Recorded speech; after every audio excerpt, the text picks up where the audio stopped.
What's up, fellow gaming nerds? I am Ben, and you are watching Screen Dreams. Today we are going to throw on a brand new game to the channel. This one is called From the Depths. You may or may not have heard of it. If you're watching this video, you most likely have. What is this game? Well, it's a block building game that also utilizes angles and other things, but it's still block based. Everything is block based. And you can, as you can see, there's a whole bunch of shit that you can make. A whole bunch of shit. But with the name of it being called From the Depths, you would think mainly ships, right? That's what I think when I see this game. So, what are we gonna do in this game? Well, there are a couple different options. We can play a story, which they're still under construction and not finished, so we're probably not going to touch that.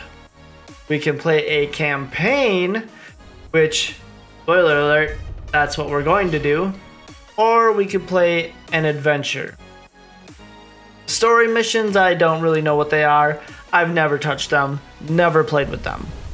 The campaign, however, is basically an open world, and you try to go around and capture the whole world, basically, by destroying your enemies. As you can tell by this cool little cutscenes where everything is just fighting everything.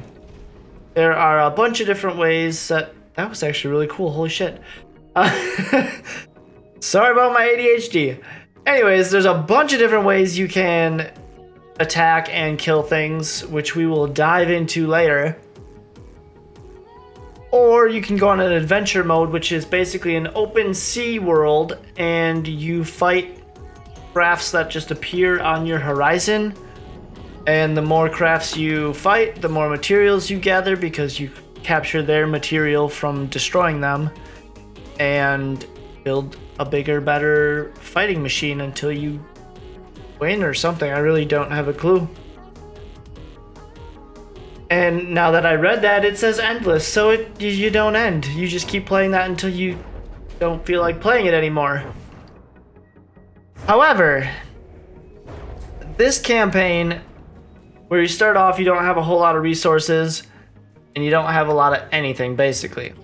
Start off with a platform that's gathering materials, and that's it. So, I think we should get ourselves a starter craft, something we can use to haul our material around and fight the bad guys with. And because I struggle a lot, we're going to click this create button, which I just did. And this is the sandbox mode. It is a beautiful mode because nothing can hurt you. Well, it can, but for right now it's not going to. Anyways, in the campaign mode, I struggle with one thing, and that is building boats. Like you see this one floating so peacefully here in the water.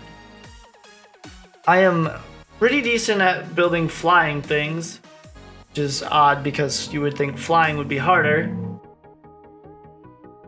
There goes a motorcycle, if you can hear that. That's just beautiful sounding. Sorry. Anyways, I'm terrible at boats. Boats just are not my thing. I can build submarines. I can build flying things. I've never tried the land stuff because you can build some land stuff. I don't know if there's on the horizon in here, but there's land. And not a lot of it. There is. Anyways, I am not good with boats. Boats are not my thing. They never have been, and I just hate them. I have a hard time making them float where I want them to float and travel how I want them to travel. So that is exactly what we're going to build in this episode. We may not finish it, but that's okay.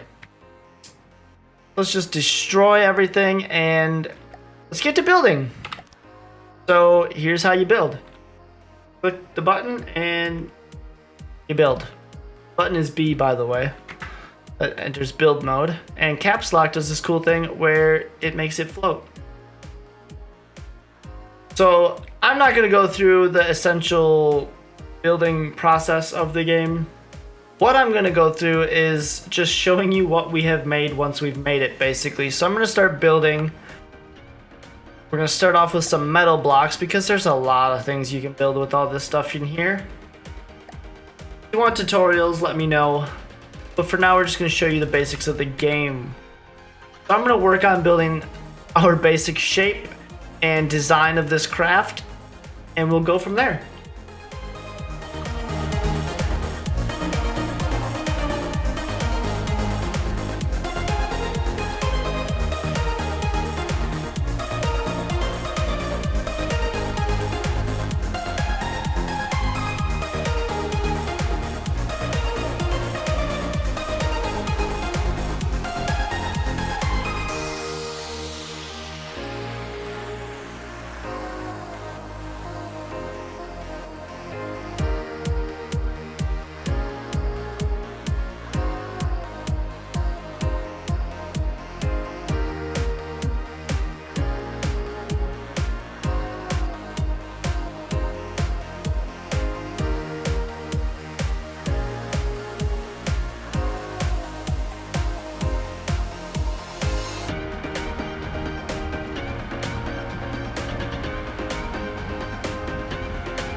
Alright, so here we have our beautiful shape of our boat. As you can see, it has lots of pointy edges. It's going to be taller than this. It's going to be somewhere around here, I believe. Maybe, yeah. Anyways, it's going to have a propeller at the back. Just one, most likely, because we're not going to need more than one. It's going to have a bunch of stuff in the middle for our ammo and batteries and AI and all of the good essential stuff to keep this thing moving and grooving when a fight happens, or, you know, just for move. I think we're gonna have a couple of main weapons. I'm thinking a railgun. I'm not really sure what else. Maybe a cram cannon, but probably a lot of advanced cannons, I'm thinking. A couple torpedoes and a couple missiles just in case, but I don't want to go too heavy on them because they're kind of they're not overkill, but they're kind of cheaty. They can basically hit anything at any time. So we're not going to go too crazy that way. But yeah, this is just the basic design. I didn't want to make you guys sit through that whole build process, speedrun looking type thing any longer. So the next time you see me and hear me, we will be showing you what it actually looks like. As you can see, we have this floating thing in the air. It's kind of like a boat. It looks kind of like a boat, I think. I'm not really sure. Nothing is moving, and we're still floating. And there's propellers. So what's all going on? So basically nothing's happening because we don't have the AI set up and there's no way to control this vessel. The steam boiler is boiling and producing electricity and power and stuff, and nothing is happening with it. So we need to set up the AI, which is in this big old metal box here, which is actually surrounded by heavy armor, which we need to surround it with because, you know, we don't want to die instantly. But if I let go of this thing and put it in the water, it's just going to sink like a rock. There is just way too much weight. It's going to slowly fill up with water, and here we go to the bottom of the ocean. We don't want that. We want to be able to float and fly and drive. So let's as you can tell, there are things popping up here. I know there's an AI in here somewhere, so let's just not... That was actually convenient, but not what I wanted. Let's set up the AI on the AA on this thing. The AI. Let's set up the AI. So this is going to be a naval craft. We want it to be floating in the water. Make sure it's active, otherwise it's not going to do anything. We want it to broadside at about, I'm going to say, 1,000 meters. Let's just type it in because otherwise it's going to be all blah blah blah. That's where we start turning sideways and fighting the enemy. Where do we want it to leave? We don't want it to get within 800. We want to kind of stay away at a decent distance, and we'll say leave at 1600 just because it's ridiculous. I don't really know.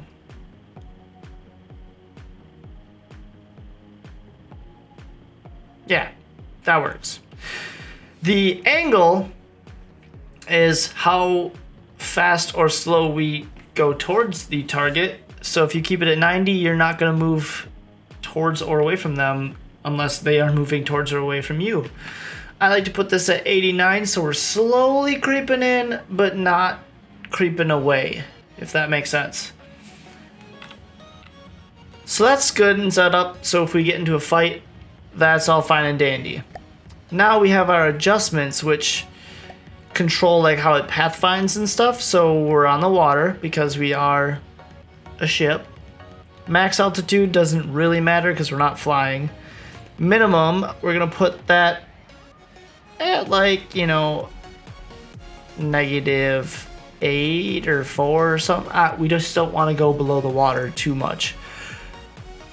This isn't really gonna matter that much in the grand scheme of things, and we are going to take I'm gonna take reverse away. I don't really like using reverse, and make our prediction time for our terrain to be ridiculous because it's still gonna hit it.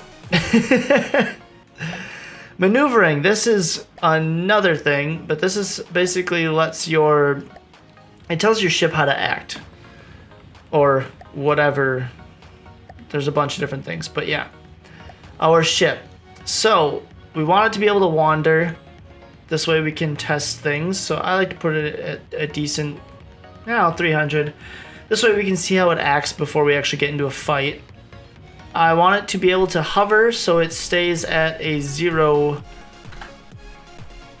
we want it to stay at sea level, and because this is made out of metal, it will sink, which are why all those little propeller things, or they're called deady blades, are inside, and we'll talk about that in a second. And then use pitch controls, because that way it will try to correct itself without using the throttle. It will use the jet engines on screen that are there and up there, and we'll talk about those also in a little bit. Additional, I like to always do the projectile avoidance, although it probably won't matter on this, and I don't really set anything for this because I don't really know what it does and I haven't figured it out yet. Maybe someday I will look into that, but I just like to have it on because I think it does something. Yes. So PIDs. These are where everything gets crazy.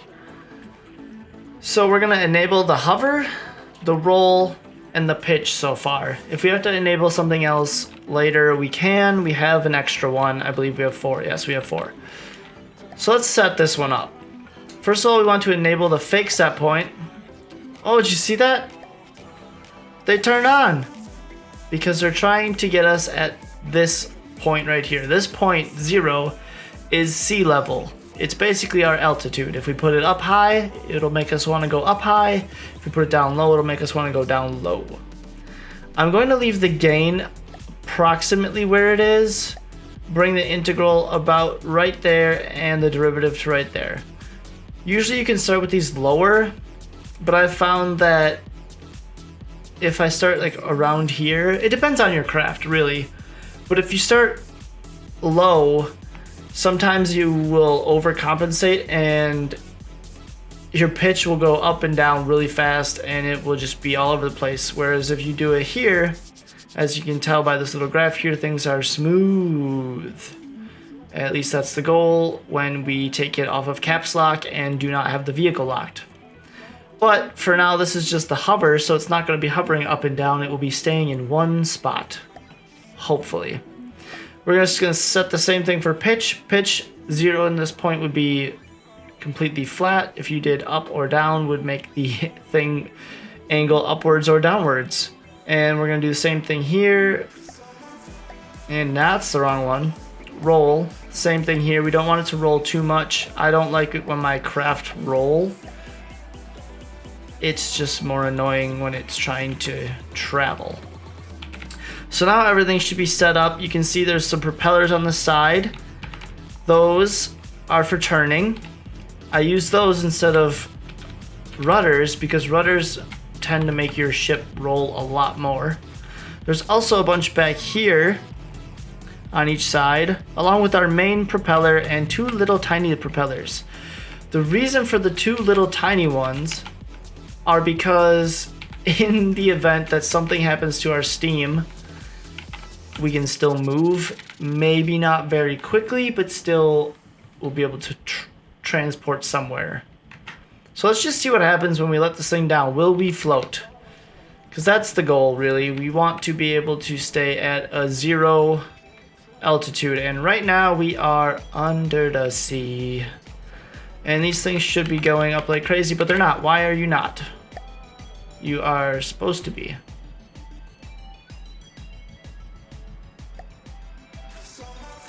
Maybe because it thinks we are? I'm not sure. Or is it because I set something else messed up? Hold on a second. I have to find the AI again, and that's difficult inside of here. So let's just cheat. Okay. AI. That's why I couldn't find it. I wasn't far enough left or right. So I believe that -8 is coming from this adjustment. Yes, so if we put that at 0, then that means this trumps our PID. So it's listening to this altitude above water more than the PID. Good to know. That is a good learning reference frame thing stuff. I really hope that's right in my head.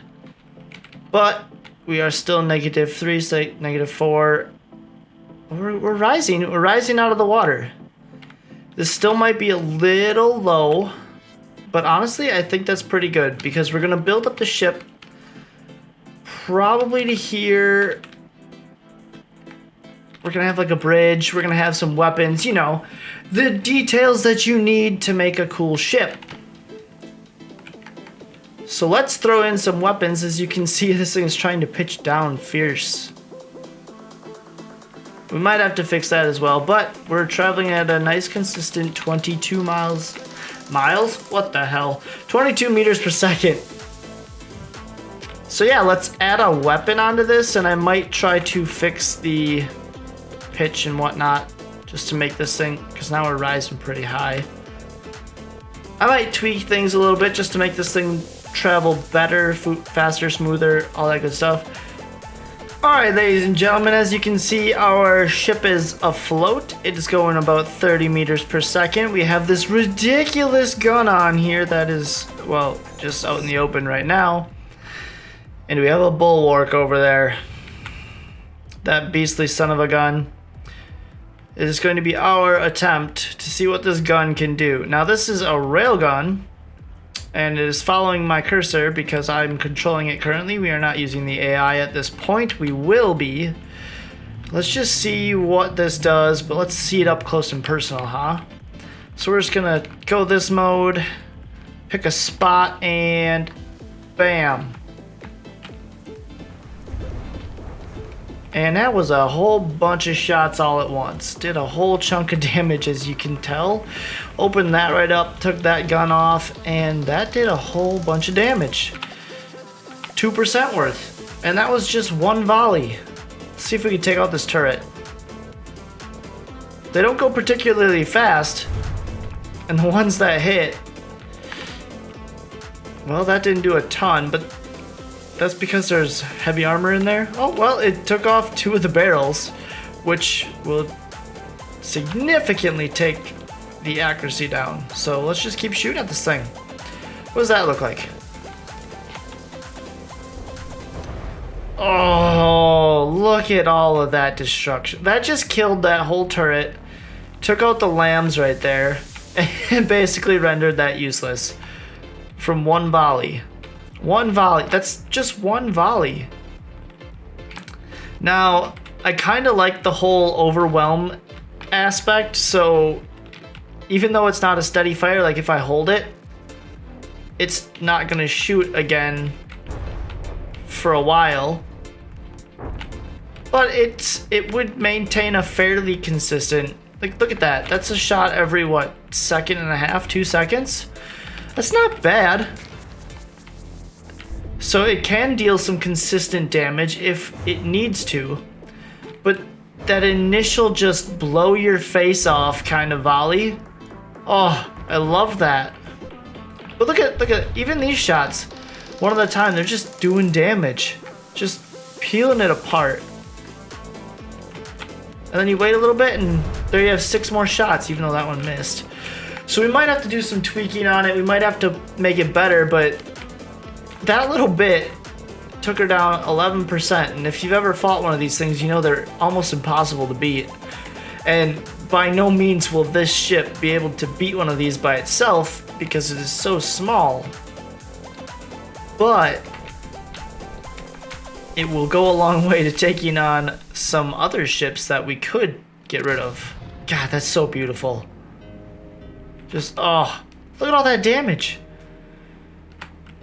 These shells don't go that fast. I think they only go like 200 meters per second. Oh, in the water. Let's actually see. We're going to hit the button and 400. Oh, that one just missed. So that's not bad. Boom. That's beautiful, guys. It went right through that. So we may have to tweak our AI because we're getting a little close, I think. I think that's... Oh, wrong button. Yeah, that's a little close. But it's a good start, and that's all we're looking for. I'm just having so much fun with this railgun thing. I'm not great at building guns, and this gun could probably be more efficient. I mean, look at the way it's made. Look at that. That's just... So basically, it's a bunch of belt-fed loaders thrown together on a turret, and it's mirrored. So there's 2 of them, one on each side, the left and the right, and they don't touch. I don't know what made me think of that, but yeah, I like it. It turned out something sick. And the barrel doesn't have to be super long, and it's still pretty accurate. Like, I just tapped that there, and it just... Look, ah. That's so pretty, guys. But we're out of energy, and that's, you know, reasonable. It uses 2,000 energy per shot, which isn't a lot, but when you're shooting a bunch of shots at once, the energy just goes bye-bye. And for right now, the only thing powering this are some RTGs on the inside, but I think we might have either this steam engine use some of its energy, whoops, to power our batteries and recharge them, or possibly another steam engine, because this is really actually pretty small. And you can make steam engines do a lot of cool stuff in this game. But that's going to do it for this episode of From the Depths. I hope you guys enjoyed it. I know this isn't a finished craft. We will hopefully finish it before next time. I'm most likely going to work on it in my free time, add some more weapons, shoot some more guns, practice a bit more, hook all of the AI up, and then we're gonna do an actual test run of our first craft, because we can't go in fighting against noobs. We need to be able to go in and dominate so we can take all their resources and thrive. And if you guys liked this video, please like it and share it and comment and subscribe and do all the fun things and stuff. But yeah, I'll see you guys in the next one. Take care.